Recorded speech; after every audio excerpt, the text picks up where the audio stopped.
नमस्ते। आज जिम्नोस्पर्म के आर्थिक महत्व के तहत हम ऑर्डर टेक्ससेल्स एंड निटेल्स के आर्थिक महत्वों की चर्चा करेंगे। ये जो चित्र आपको दिखाया गया है ये इफिड्रा फोलियाटा के नर पुष्प का है। तो सबसे पहले जिम्नोस्पर्म के ऑर्डर टेक्ससेल्स के क्या क्या आर्थिक महत्व हैं उनको जानेंगे।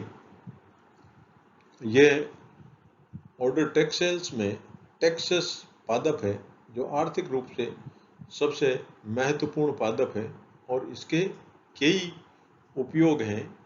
जिनमें से जो महत्वपूर्ण उपयोग हैं उनको मैं यहाँ बताने का प्रयास करूँगा कि टेक्सस की जो वुड है, कास्ट है, उसका उपयोग कृषि यंत्र बनाने में किया जाता है, पेन के होल्डर बनाने में किया जाता है तथा पेंसिल्स बनाने में किया जाता है। इसी प्रकार लद्दाख का जो क्षेत्र है वहाँ पे इसकी जो बार्क है, छाल है, उसका उपयोग चाय के सब्स्टिट्यूट के रूप में किया जाता है, यानी टी सब्स्टिट्यूट के रूप में छाल का उपयोग किया जाता है। चाय की तरह उस छाल का प्रयोग करके और पेय बनाया जाता है। टेक्सस बकाटा टेक्सस की एक प्रजाति है। ये ऑयली होने के कारण हेवीएस्ट सॉफ्ट वुड है, क्योंकि ऑयल होता है तो वुड का जो वजन है, भार है, वो बढ़ जाता है। और एक टॉक्सिक एल्केलॉइड टेक्सिन किससे निकलता है? टेक्सस बकाटा से ही टेक्सिन निकलता है, जिसका उपयोग फिश पॉइजन के रूप में किया जाता है, यानी मछलियों के जहर के रूप में उसका उपयोग किया जाता है काढ़ा बनाकर। और एक सबसे महत्वपूर्ण जो इस गण का पादप है वो है टेक्सस ब्रेविफोलिया। टेक्सस ब्रेविफोलिया से एक पदार्थ निकलता है, कंपाउंड निकलता है, जिसे टेक्सोल कहते हैं। और इस टेक्सोल का जो उपयोग है वो ब्रेस्ट कैंसर, ओवेरियन कैंसर तथा कोलन कैंसर के उपचार में किया जाता है। इसी के कारण टेक्सस के जो प्लांट्स थे उनको वृत्त स्तर पर काट कर उनसे ये टेक्सोल केमिकल है वो प्राप्त किया गया। और एक और महत्वपूर्ण पादप है इस गण का, जिसे टोरिया न्यूसिफेरा कहते हैं। इस टोरिया न्यूसिफेरा से एक फैटी ऑयल प्राप्त होता है और इसका उपयोग खाने के रूप में भी किया जाता है और पेंट मेकिंग के रूप में भी किया जाता है।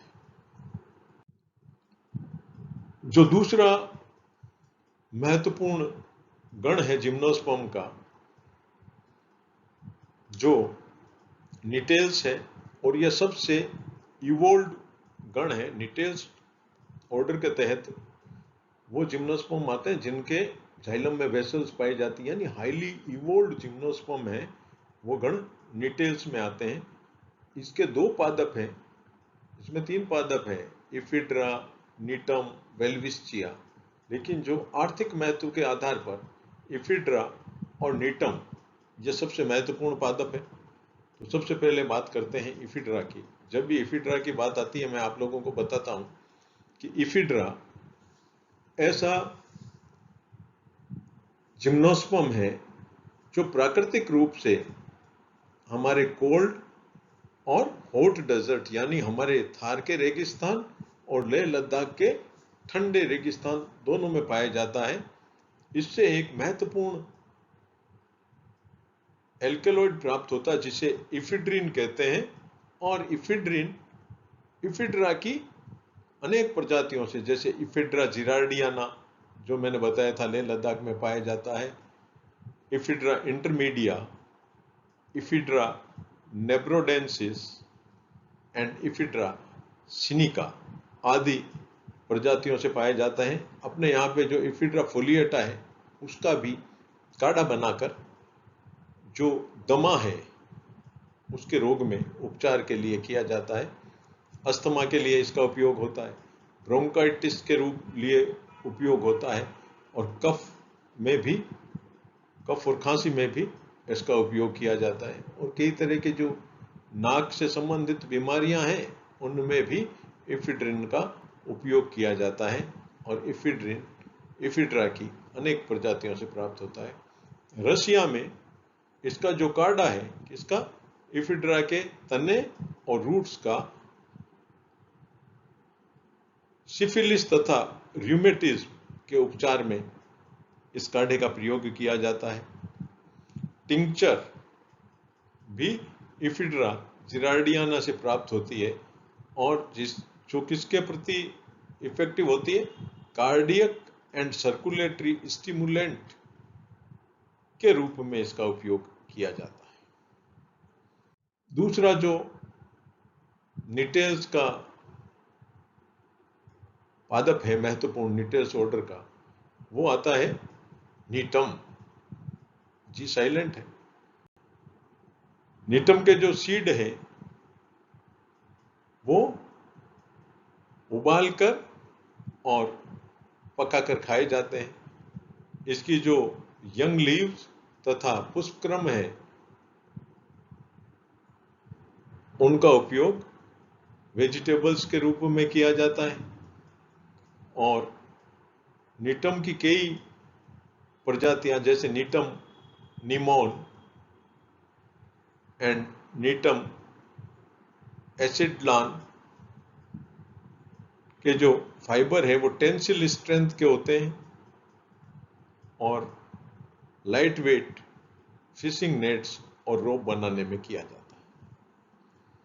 पल्प है जो नीटम निमोन से प्राप्त होता है, का उपयोग पेपर मेकिंग में किया जाता है, और जो नीटम मोन्टानम है उसकी पेस्टिसाइडल प्रॉपर्टीज होती है, अर्थात नीटम की कई प्रजातियों का वर्सेटाइल उपयोग है। तो ये 3 व्याख्यानों की series economic importance of gymnosperm first, second और थर्ड में मैंने ऑर्डर साइकेडेल्स, कोनिफरेल्स, टेक्सेल्स और नीटेल्स आदि के अंतर्गत वर्गीकृत पादपों के आर्थिक महत्व को समझाने का प्रयास किया, बताने का प्रयास किया। विश्वास है कि आप इन व्याख्यानों को बहुत तत्परता से देखेंगे, सुनेंगे और समझेंगे, और इतना करने के बाद में भी अगर आपके मन में किसी भी प्रकार के प्रश्न हैं तो आप बेझिझक पूछ सकते हैं। आगे के व्याख्यानों में अपन दूसरे विषय लेंगे।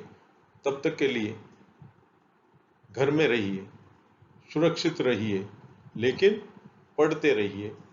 जय हिंद।